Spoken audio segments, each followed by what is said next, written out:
The shrinking brain. Most people assume the brain stays relatively stable until something goes obviously wrong.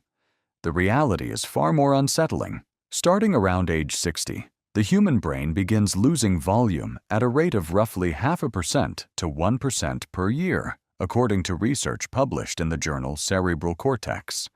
This is not a rare condition or a warning sign of disease.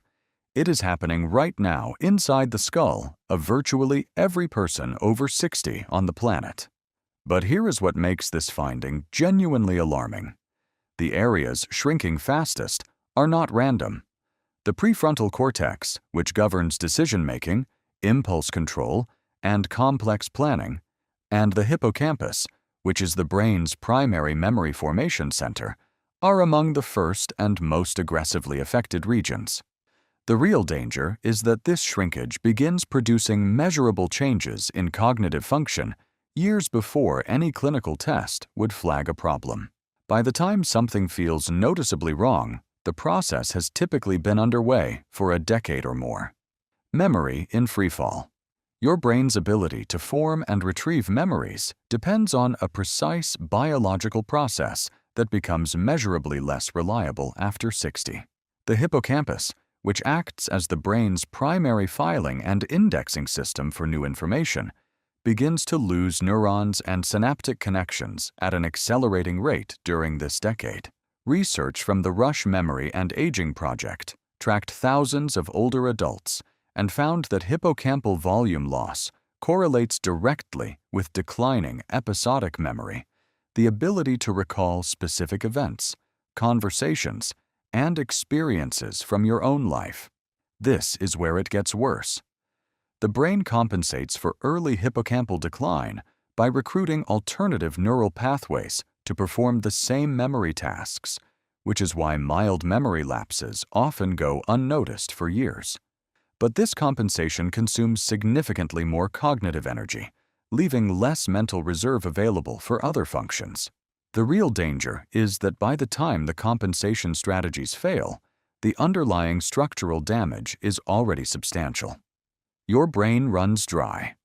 Your brain runs on a sophisticated network of chemical signals called neurotransmitters, and after 60, the production systems for these essential messengers begin to deteriorate in ways that affect virtually every aspect of mental function. Dopamine, the neurotransmitter responsible for motivation, reward, and movement coordination, declines by roughly 10% per decade after age 40, according to research published in the journal Neuroscience. But here is the problem. Serotonin, which regulates mood, sleep quality, and emotional stability, follows a similar trajectory. Acetylcholine, which is critical for learning and memory consolidation, also drops significantly with age. The real danger is that these declines do not produce obvious symptoms in isolation. Instead, they create a subtle but pervasive shift in how the brain processes experience, making motivation harder to generate, emotional regulation more effortful, sleep less restorative, and new learning significantly more cognitively demanding than it was even a decade earlier. The hidden erosion. Deep inside your brain lies an enormous network of insulated nerve fibers called white matter that acts as the brain's high-speed communication infrastructure. These fibers transmit signals between different brain regions at extraordinary speed, allowing complex thought, coordination, and emotional processing to happen seamlessly. After 60, this infrastructure begins to deteriorate in a process called white matter hyperintensity development, which researchers can now detect on MRI scans with alarming regularity in adults over 65. Research published in the journal Stroke found that white matter damage is directly linked to slower processing speed, increased risk of falls, difficulty multitasking, and significantly elevated stroke risk. This is where it gets worse. White matter erosion is largely invisible from the outside. The person experiencing it often notices only that tasks that once felt automatic now require deliberate concentration. Processing conversations, following complex instructions, or switching quickly between mental tasks all become subtly but measurably harder as this internal communication network degrades. Sleep stops cleaning. After 60, the brain loses its ability to generate the deep restorative sleep stages that keep it structurally healthy and cognitively sharp. Research from the University of California, Berkeley found that adults over 60 produce dramatically less slow-wave deep sleep than younger adults, sometimes as much as 70% less compared to young adults in their 20s. This is where it gets genuinely alarming. Deep sleep is when the brain activates its glymphatic cleaning system, flushing out toxic metabolic waste products, including amyloid beta and tau proteins, the exact compounds that accumulate into the plaques and tangles found in Alzheimer's disease. But here is the real danger. This is not a future risk.